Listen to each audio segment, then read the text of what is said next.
Segunda de Corintios 4:4 nos dice: pues el Dios de esta edad presente ha cegado el entendimiento de los incrédulos para que no les ilumine el resplandor del Evangelio de la gloria de Cristo, quien es la imagen de Dios. Muchos cristianos creen que este Dios mencionado acá es el diablo. Sin embargo, vamos a estudiar la Biblia para ver que no es así, que la Biblia nos dice otra cosa. Las palabras acá traducidas como esta edad presente, más apropiadamente podríamos traducirlos como esta era. La palabra griega es aion, que significa era, que es un periodo de tiempo determinado que está caracterizado por ciertas cosas que suceden en esa era y no necesariamente por una cantidad de tiempo. Por ejemplo, nosotros usamos un término similar cuando hablamos de la era de bronce, que es el tiempo que el ser humano se caracterizó por hacer cosas de bronce. Bueno, del mismo modo, en la Biblia tenemos esta palabra aion, que es era, que es un periodo de tiempo con ciertas características particulares, pero ese tiempo no siempre es igual. Entonces hay distintas eras con distintas características, pero el tiempo que dura esa era depende de cada periodo en particular y sus características. Acá se nos dice que el Dios de esta edad presente o de esta era ha cegado el entendimiento de los incrédulos. La mayoría de las versiones de la Biblia tienen la palabra Dios en minúscula, porque la mayoría de ellos han creído que este Dios es un falso Dios y que este Dios acá se refiere al adversario, el diablo.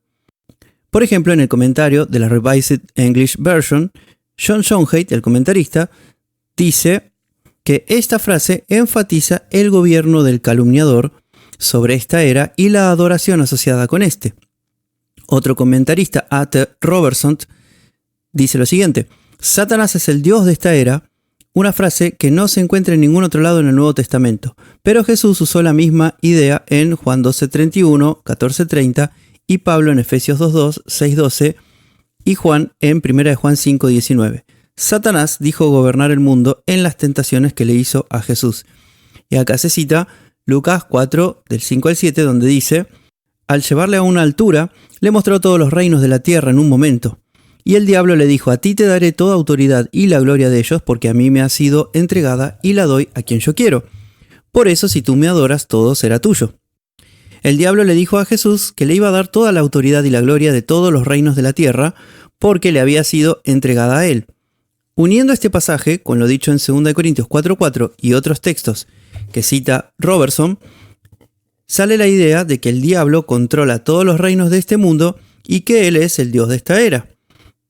En base a esto es que muchos sostienen que pretender tener un gobierno de cristianos en el tiempo presente es imposible porque el diablo controla todos los reinos. Pero vamos a ver que esto no es así y que estos pasajes han sido malinterpretados. En principio, si leemos los libros de Samuel, Reyes y Crónicas, vamos a ver que hubo antiguamente muchos reyes que gobernaron haciendo la voluntad de Dios. Los más importantes fueron los gobiernos de David y de Salomón, su hijo. Si hoy en día no pudiéramos replicar una forma de gobierno con tal sabiduría y justicia, tendríamos que pensar que el sacrificio de Cristo, en lugar de mejorar las cosas para nosotros, las empeoró. ¿Cómo es posible que ahora, que podemos ser hijos de Dios y tener una conexión más directa con Dios, que en el pasado no podamos tener un gobierno como en esos tiempos? Por supuesto, la vida en el mundo se ha vuelto mucho más compleja, pero el mundo espiritual no ha cambiado. Dios sigue teniendo el mismo poder que tenía cuando gobernó Salomón, solo que ahora puede hacer mucho más por nosotros que en aquel entonces, porque Cristo resucitó con poder y ahora colabora con Dios y está conectado con cada uno de nosotros los creyentes para darnos sabiduría y poder. Teniendo esto en cuenta, vamos a analizar los pasajes en cuestión. Vamos a leer la tentación del diablo a Jesús en Lucas 4. En el versículo 1 dice: entonces Jesús, lleno del Espíritu Santo, volvió del Jordán y fue llevado por el Espíritu al desierto por 40 días y era tentado por el diablo. No comió nada en aquellos días y cuando fueron cumplidos, tuvo hambre. Entonces el diablo le dijo: si eres hijo de Dios, di a esta piedra que se haga pan. Jesús le respondió: escrito está, no solo de pan vivirá el hombre. Al llevarle a una altura le mostró todos los reinos de la tierra en un momento. Y el diablo le dijo: a ti te daré toda autoridad y la gloria de ellos, porque a mí me ha sido entregada y la doy a quien yo quiero. Por eso, si tú me adoras, todo será tuyo. Respondiendo Jesús le dijo: escrito está, al Señor tu Dios adorarás y a Él solo servirás. Y le llevó a Jerusalén y le puso de pie sobre el pináculo del templo y le dijo: si eres hijo de Dios, échate de aquí abajo, porque escrito está: a sus ángeles dará órdenes acerca de ti para que te guarden, y en sus manos te llevarán, de modo que nunca tropieces con tu pie en piedra. Respondiendo Jesús le dijo: dicho está, no pondrás a prueba al Señor tu Dios. Cuando el diablo acabó toda tentación, se apartó de él por algún tiempo. El diablo le presentó 3 tentaciones a Jesús. En la primera, el diablo plantea si él era realmente hijo de Dios. Si era hijo de Dios, debía poder decir a una piedra que se convierta en pan, para así alimentarse, porque tenía hambre. Jesús sabía que su condición de hijo de Dios no dependía de si una piedra se convertía en pan o no. Dios había dicho que él era su hijo y eso era suficiente. En la segunda tentación, el diablo lo lleva a un lugar alto y le muestra todos los reinos de la tierra y le dice: a ti te daré toda autoridad y la gloria de ellos, porque a mí me ha sido entregada y la doy a quien yo quiero. La condición era que Jesús le adore, pero Jesús no accedió porque él sabía que solo debía adorar a Dios. Y en la tercera tentación el diablo lo puso en el pináculo del templo diciendo que se tire desde ahí, que los ángeles lo iban a salvar, y le cita la Escritura. El diablo le dice: porque escrito está, a sus ángeles dará órdenes acerca de ti para que te guarden, y en sus manos te llevarán, de modo que nunca tropieces con tu pie en piedra. Noten que el diablo cita un versículo donde dice que los ángeles lo guardaban para que nunca tropiece con su pie en piedra. El versículo habla del andar en un camino, y el diablo lo cita para incitar a Jesús a tirarse de un lugar alto. ¿Qué es lo que está haciendo el diablo acá? Está mintiendo. Está tergiversando la Escritura. El diablo le dijo primero a Jesús que él tenía que convertir la piedra en pan para corroborar que es hijo de Dios. Pero era mentira. Jesús no tenía que hacer ningún milagro para corroborar que era hijo de Dios. Dios ya le había dicho: este es mi hijo amado. Entonces, si el diablo mintió las otras 2 veces, ¿por qué tenemos que creer que le dijo la verdad al decir que todos los reinos del mundo eran de él? ¿Desde cuándo tenemos que creerle al diablo? ¿Desde cuándo tenemos que hacer una doctrina basada en palabras que dijo el diablo? Porque en ninguna otra parte de la Biblia dice que todos los reinos del mundo sean del diablo. Esto es algo que dijo el diablo, no que dijo Dios, ni que dijo nadie en la Biblia. En Juan 8:44, Jesús le dice a un grupo de gente: vosotros sois de vuestro padre el diablo y queréis satisfacer los deseos de vuestro padre. Él era homicida desde el principio y no se basaba en la verdad, porque no hay verdad en él. Cuando habla mentira, de lo suyo propio habla, porque es mentiroso y padre de mentira. Jesús dijo acá que el diablo es padre de mentira.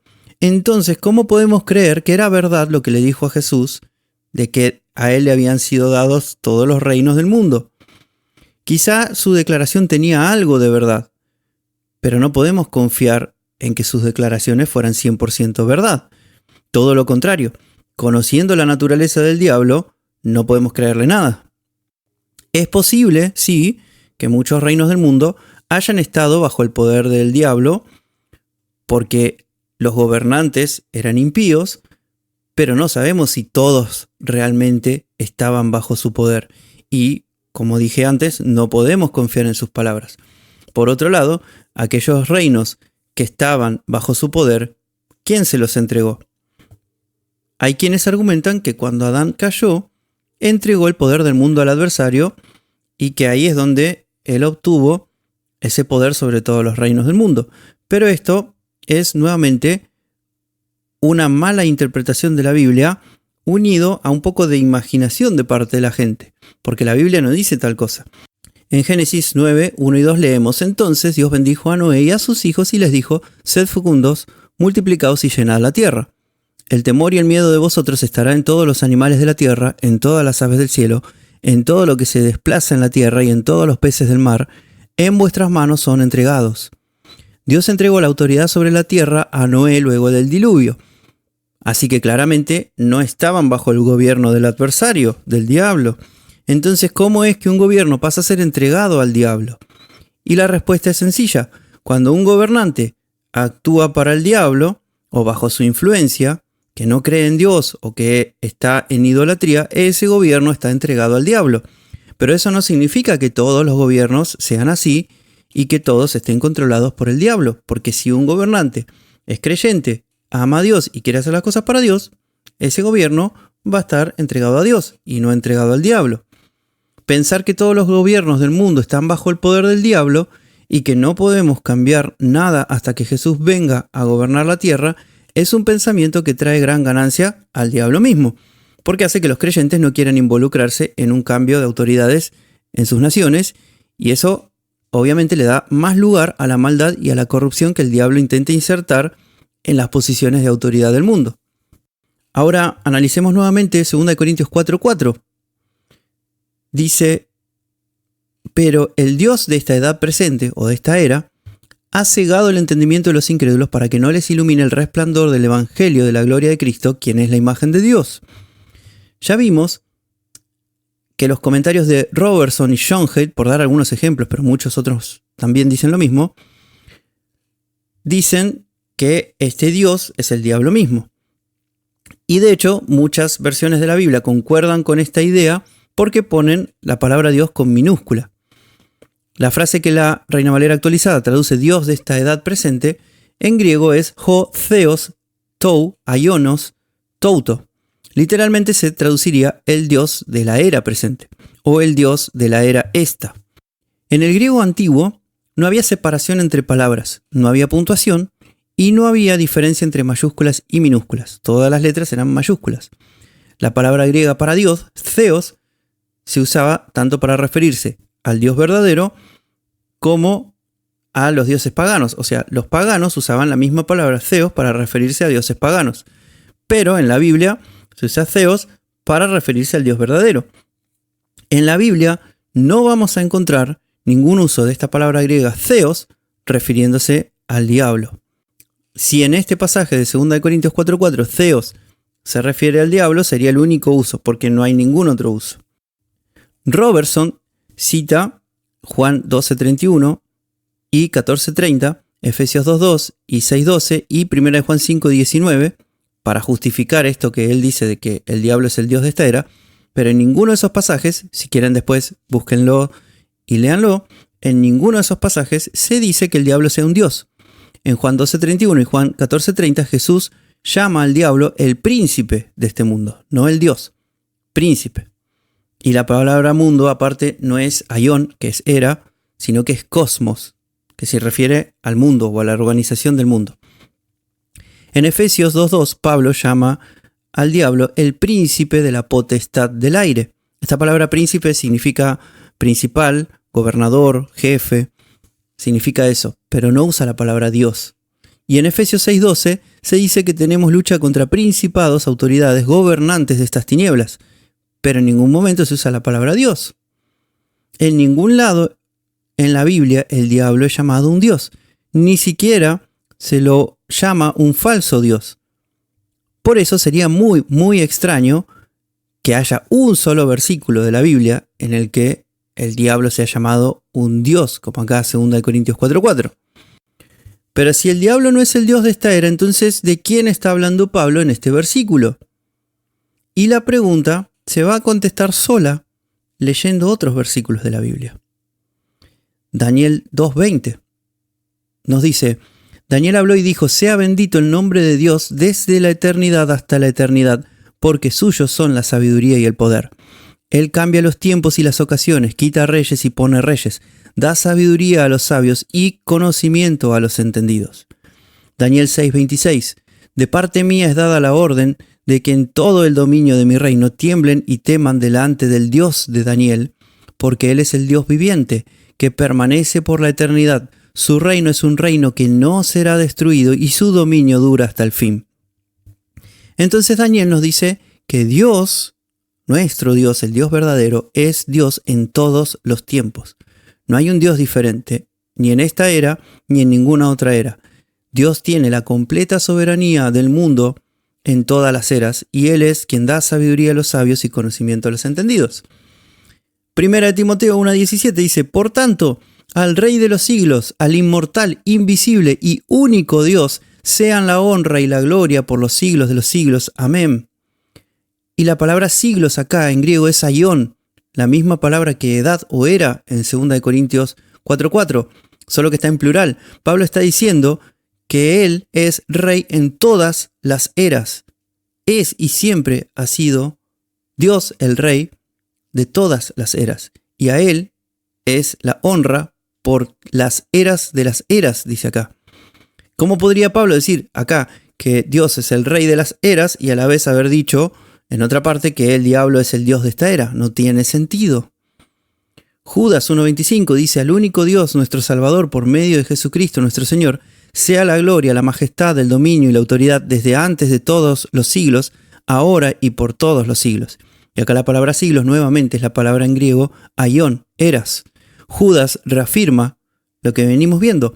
Dios tiene dominio y autoridad desde antes de todas las eras, ahora, o sea, en esta era, y durante todas las eras venideras. La autoridad fue siempre de Dios y será siempre de Dios. Dios es el Dios de esta era y de todas las demás. Entonces, deberíamos traducir 2 Corintios 4:4 con la palabra Dios en mayúscula. Leamos de nuevo: pues el Dios de esta era, Dios con mayúscula, nuestro Dios, ha cegado el entendimiento de los incrédulos para que no les ilumine el resplandor del Evangelio de la gloria de Cristo, quien es la imagen de Dios. Y acá es donde a algunos les molesta esto. Por eso salió la idea de que el Dios de esta era tenía que ser el diablo, porque uno podría pensar, bueno, ¿cómo Dios, siendo un Dios de amor, un Dios bueno, va a cegar el entendimiento de alguien?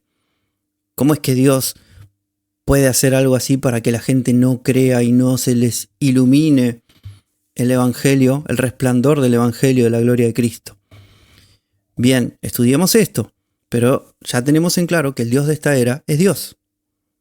La palabra cegado acá en griego es tufló, que significa cegar, privar de la capacidad de ver, y se usa solo 3 veces en la Biblia. Acá, en Juan 12:40 y en 1 Juan 2:11. De estos 3 usos, el pasaje de Juan 12:40 nos va a dar una claridad total al respecto. Leamos desde el versículo 36, Juan 12:36. Dice: dijo Jesús: mientras tenéis la luz, creed en la luz, para que seáis hijos de la luz. Estas cosas habló Jesús, y al apartarse se escondió de ellos. Pero a pesar de haber hecho tantas señales delante de ellos, no creían en él, para que se cumpliese la palabra del profeta Isaías, que dijo: Señor, ¿quién ha creído nuestro mensaje? ¿A quién se ha revelado el brazo del Señor? Por eso no podían creer, porque Isaías dijo en otra ocasión: Él ha cegado los ojos de ellos y endureció su corazón para que no vean con los ojos, ni entiendan con el corazón, ni se conviertan y yo los sane. ¿Quién cegó acá los ojos de ellos y endureció su corazón? Es Dios. Acá en el versículo 40 la palabra cegado es también tufló, la misma que en 2 Corintios 4:4. Y fíjense que lo que se menciona es muy similar a lo que se dice en 2 Corintios 4:4. Dios cegó el entendimiento, cegó los ojos justamente del entendimiento de los incrédulos. Ahora veamos la cita que se hace de Isaías 6:8. Entonces escuché la voz del Señor que decía: ¿a quién enviaré? ¿Y quién irá por nosotros? Y yo respondí: heme aquí, envíame a mí. Esto lo dice Isaías. Versículo 9. Y dijo: ve y di a este pueblo, oíd bien, pero no entendáis, y mirad bien, pero no comprendáis. Haz insensible el corazón de este pueblo, ensordece sus oídos y ciega sus ojos. No sea que vea con sus ojos y oiga con sus oídos, y entienda con su corazón, y se vuelva a mí, y yo lo sane. Yo dije: ¿hasta cuándo, Señor? Y él respondió: hasta que las ciudades queden desoladas y sin habitantes, y no haya hombres en las casas, y la tierra quede devastada. Y acá lo que sucede, en el contexto, es que el pueblo de Israel había sido rebelde contra Dios, muy rebelde contra Dios. Estaban siguiendo a otros dioses, estaban en idolatría total. Así que Dios emitió su juicio sobre ellos. Y Dios sabía que por más que se les predicara la palabra, no se iban a arrepentir, porque estaban duros de corazón. Y eso mismo es lo que sucedió en los tiempos de Jesús, y por eso Jesús hablaba por medio de parábolas. En Mateo 13:10 leemos: entonces se acercaron los discípulos y le dijeron: ¿por qué hablas por parábolas? Y él respondiendo les dijo: porque a vosotros se os ha concedido conocer los misterios del reino de los cielos, pero a ellos no se les ha concedido. Porque al que tiene le será dado y tendrá más, pero al que no tiene, aun lo que tiene le será quitado. Por eso les hablo por parábolas, porque viendo no ven y oyendo no oyen, ni tampoco entienden. Además se cumple en ellos la profecía de Isaías que dice: de oído oiréis y nunca entenderéis, y mirando miraréis y nunca veréis. Porque el corazón de este pueblo se ha vuelto insensible, y con los oídos han oído torpemente. Han cerrado sus ojos para que no vean con los ojos, ni oigan con los oídos, ni entiendan con el corazón, ni se conviertan, y yo los sanaré. Pero bienaventurados vuestros ojos porque ven, y vuestros oídos porque oyen. Porque de cierto os digo que muchos profetas y justos desearon ver lo que veis, y no lo vieron, y oír lo que oís, y no lo oyeron. Mucha gente piensa que Jesús hablaba por parábolas para simplificar las cosas. Pero no, es todo lo contrario. Él hablaba por parábolas para que la gente no entienda. Obviamente, las cosas que él decía muchos la entendían. Por ejemplo, él habla de la parábola del sembrador y habla de una semilla que es plantada. Eso es cosas que todo el mundo conocía, porque era una nación cuya actividad principal era la agricultura, así que cuando hablaba de plantar una semilla, todo el mundo entendía a qué se refería, pero lo que no entendían era el mensaje espiritual que había detrás. Por eso Jesús hablaba por parábolas, porque al que no le interesaba conocer la verdad, se iba a quedar con que Jesús dijo una obviedad. Al que realmente le interesaba conocer la verdad y entendía que Jesús era un maestro que venía de Dios, se iba a quedar cerca de Jesús para ver en qué momento Jesús interpretaba esas parábolas. Jesús quería que entiendan la verdad solo aquellos que se comprometían con Dios.